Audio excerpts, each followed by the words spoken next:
What's going on, guys? In this video I'm going to be installing some shifter bracket bushings and shifter cable bushings. I've watched several reviews on these and read stuff about them online, and people say that you should definitely do this mod and that it completely changes the car and the shifter feel. So today I'm going to be installing them and also testing to see if they actually make a difference. Here are the two sets of bushings I'll be using. These are the shifter bracket bushings and these are the shifter cable bushings. These are from Rhoden factory. I got both of these on Amazon. Both of these sets were $25 with Amazon Prime. This is the Rhoden factory bushing set. This is for the shifter cable bushing, shifter bracket, I mean. And they are like the little metal bracket that like holds the shifter cables and everything. So those will like go inside the 3 holes on that. And then these are the shifter cable bushings, which go on the end of the 2 shifter cables. And both of these bushings on the car stock are like made of plastic and rubber, so it kind of like you lose the feel of the shifter through like the rubber and plastic. So I'm going to go and see if I can record like the difference beforehand, so I'll kind of show you how much play is in the shifter, and like maybe the sound of it will help you be able to tell the difference in the video.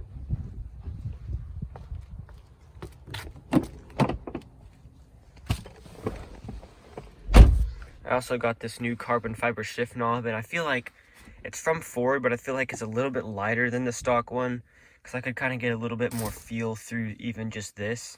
So here it is in neutral. You can see there's like a normal amount of play here, and if you like listen to the sound it makes. I don't know if that's going to change. I'm just going to see if that actually makes a difference. But here it is, putting it into first and then second, and then like the play and the different gears.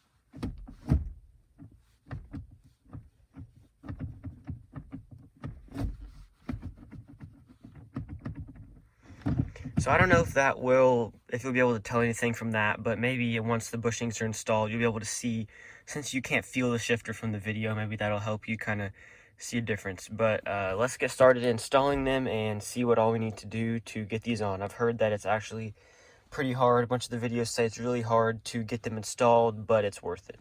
So first off, I'm going to take off this piece, this little like rubber thing here, just a little clip, and that comes out, and that kind of loosens up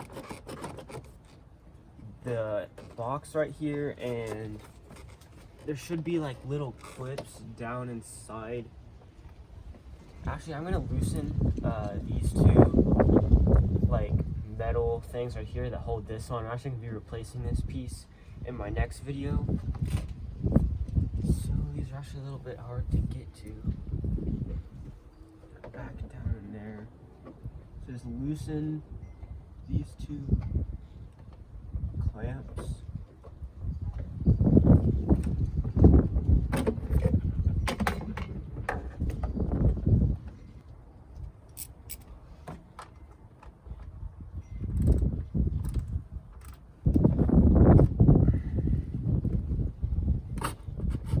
Okay, so after just violently shaking this off camera, I was able to get this last clip loose. I think I actually broke it, but that really doesn't matter because this... Alright, so here is the intake box out. Oh yeah, see this clip right here on mine was broken, and it's been glued back together and broken again. But here's the whole thing out. Here's the other clip. This clip was broken on mine too. So it looks like all 3 of my clips are now broken for this, but those aren't really that important. So now just kind of wiggle this little rubber elbow off.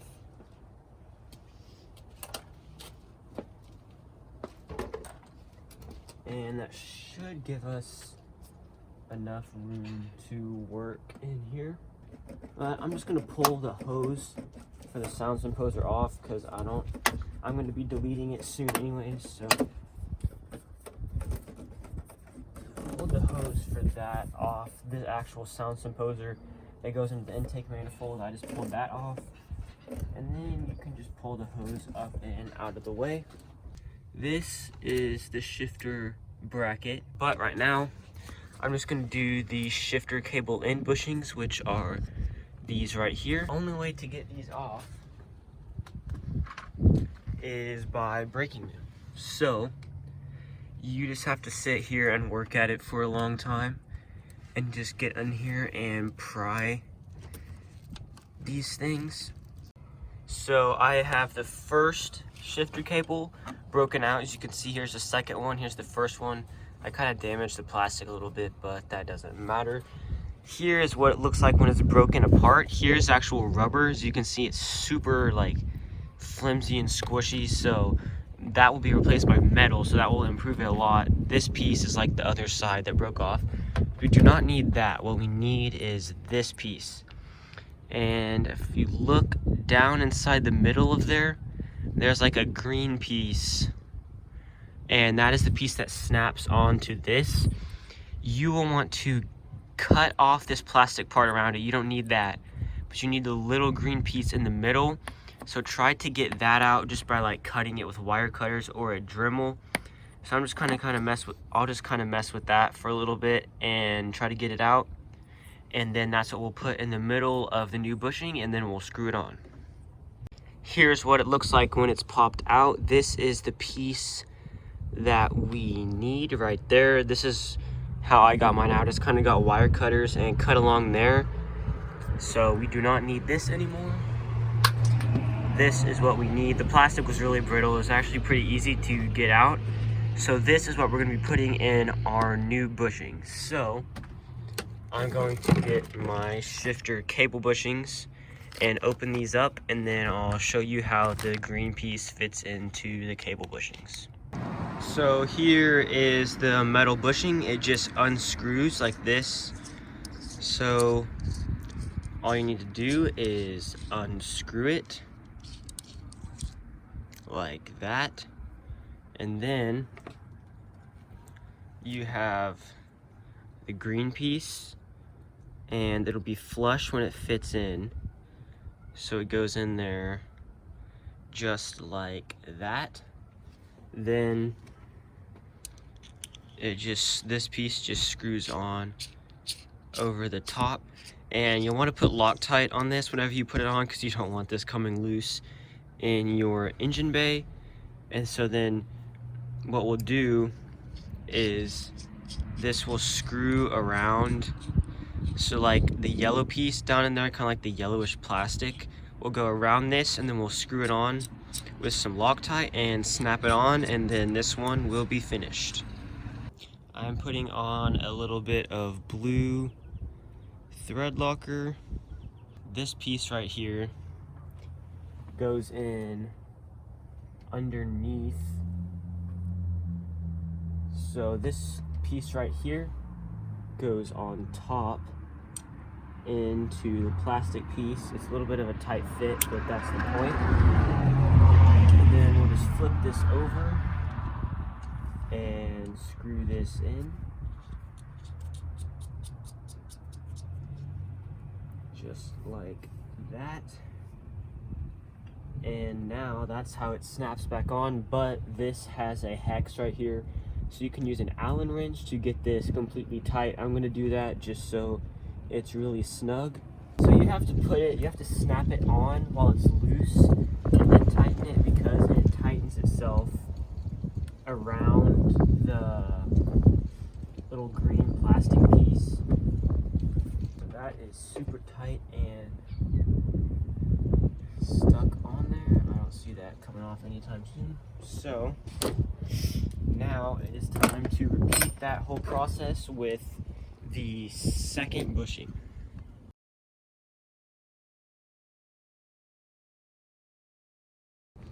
This is the exact same process. You just take this bottom piece here and put the green piece in until it is flush like that. And then we'll just screw this on when we put it back in there, and then snap it on while it's loose, and then tighten it. So be sure on this piece, also remember to put on some thread locker.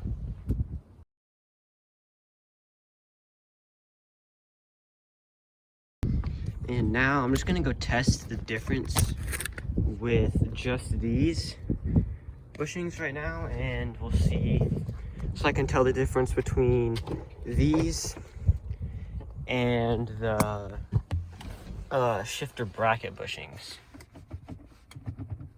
So, wow, okay. So there's like less, like, I don't know how to explain, like diagonal play. You know, there's like play because like it goes into the gear.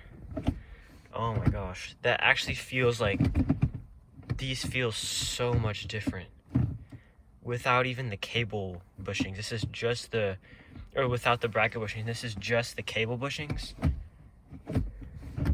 It feels so much better. Like, it's a lot more snappier. Like, here, just like listen, maybe you can tell the difference between that first clip.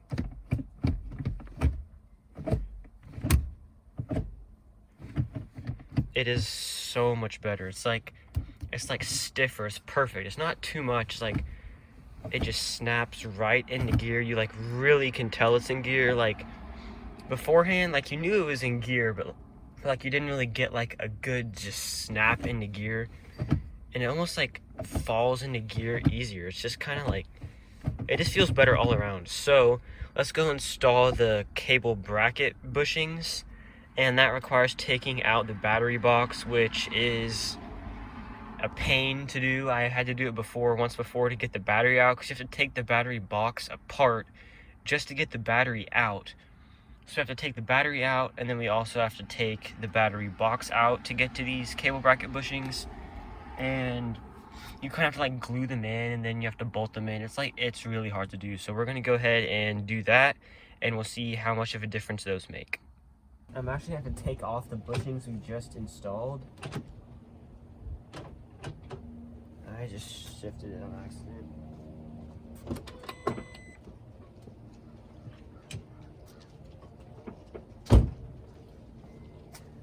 Okay, so looks like I'm going to have to loosen those up, pop them off in order to get back there. There's this collar right here, which this should be able to be pressed back and popped out of this bracket. And then here's the clutch line. This also needs to be popped out, and it's not really a good way to get the camera in there, but there will be another one that this cable will snap out of also that is similar to this. Then we'll be taking off this bolt right there. All right, so I did a little bit of research and I figured out that the battery box is not too hard to remove. So I'm just going to take out the whole thing so I can get down in there easier. So take off these two plastic covers and take off this top bracket for the battery and loosen the two terminals, and then there'll just be a few bolts down in there and it should come off fairly easily. So I showed you this right here. That's all you need. You just gotta push this collar back. Mine's like kind of hard to move, but you see there, it moves back like that. You move it back and lift that piece out like that. And then this just kind of dangles in there until we get this out. And then you see right here now, there is one more. Try to push that back. There's really only way to do this is by getting one hand in there and attempting to do it. So this, I'm gonna move this up over here.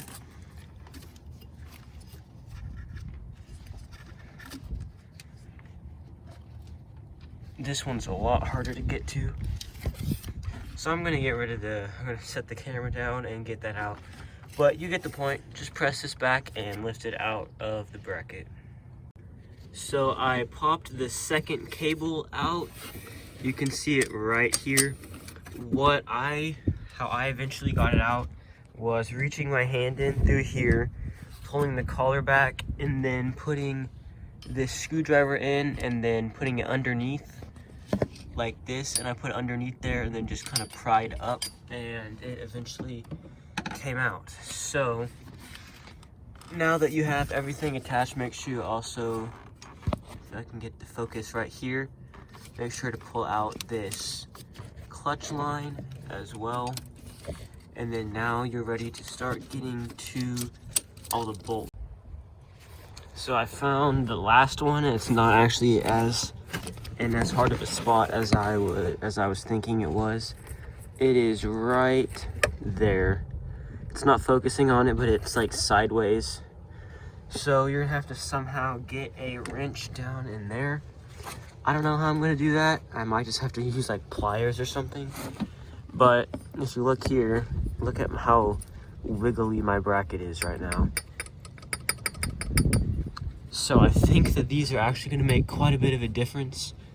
It's like, I think these like wear out eventually. My car has 68,000 miles and it's already like pretty loose and wiggly like this. So if you're around like 50,000 miles, these are probably like really soft and worn down. So this is probably a good idea to do this. So I'm gonna get like a bunch of extensions. I might just have to connect a bunch of them together or use like a super long one and get those two out. And then it'll probably take me like 5 hours to get this one out. I don't know how I'm gonna get that out. I might have to go buy like a different type of wrench to get that out, unless I can get my hand down in there. But I don't know. We'll see how I figure this out.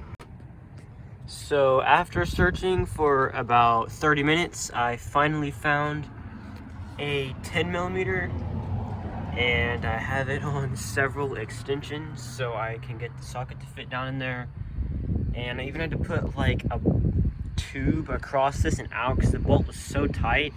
It was like, when it was on the socket, instead of just being like tight and twisting, you would just press really hard and then it would like click really loud in the socket, like almost like it was breaking, and it would not spin these. So then I finally just put like a tube, like a metal tube around this to get more leverage, and then I just like did it really hard and it eventually broke loose. But if you don't have extensions to get down in there and get that bolt, I don't know how you're gonna get it out. But I'm gonna loosen those two, this one right there and that one, and get them out. And then I'll have to start figuring out how I'm gonna get that bolt that's sideways down there. That's gonna be pretty hard, but I'm just gonna go ahead and work on this, and I'll get back to you if I run into any problems. So I got this one out, and if you look at it, it is so worn down that there is like no rubber left around like this metal collar. So like, it's just, there's probably about that thickness amount of rubber that's just gone because it's just been like worn down so much. And this car was a winter car before I bought it, and I bought it in Houston and then drove it back to Oklahoma, but they got it from an auction, and it was a winter car, so a lot of this stuff was probably cold and brittle most of its life. So yeah, these bushings are going to help a lot. As you can tell, that is completely worn down. So I'm going to work on getting that second one out, and we'll see if it is also worn down like the first one. So I ended up just deciding to take the battery out. This bolt right down there is like, it's impossible to get out without taking out the battery box. I don't really, unless you have like super skinny arms and tiny hands, like if you could train a baby to reach down in there and do it, you might be able to do it, but I don't really know how else you're supposed to get that bolt out with just like a normal socket. I'm sure you could do it, I don't know what they're called, but like one of the ones that has like the hole with this that fits in there, and it's like really small, because like this whole like socket, everything, it just like, it does not fit down there with your hand and everything. It's really hard to get to.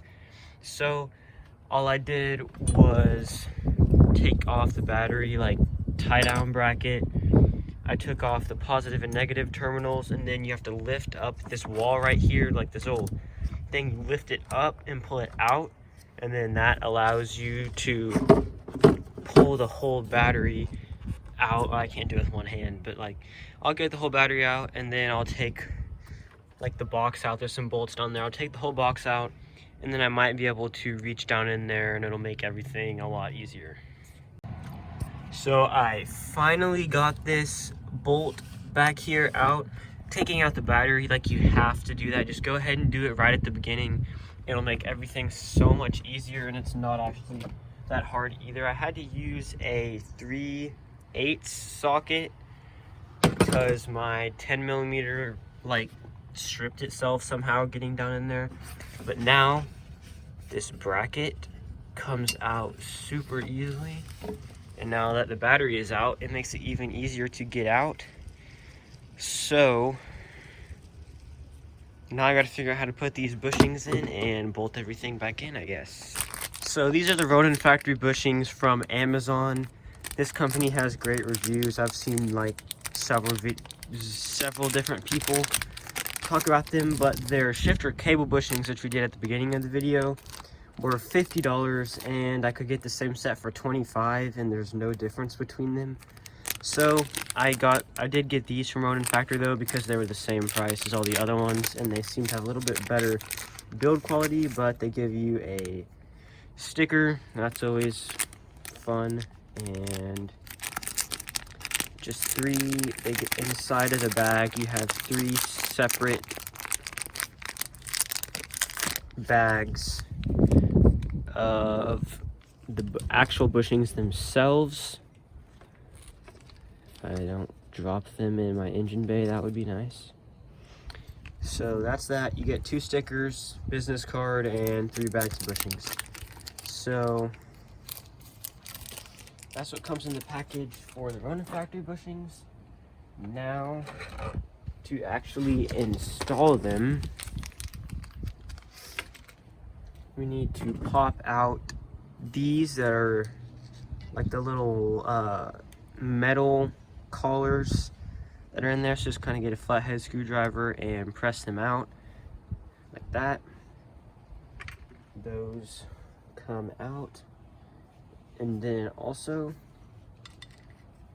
mine on this other side already fell out, but you just do the same thing for all of them, and they come out super easy. Now you need to get these out. You look at this one. This one's like ripped, but this is also replacing. So just get those with a flathead screwdriver to get these out. Yeah, my bushings are like way worn down, so this is definitely a good thing to do.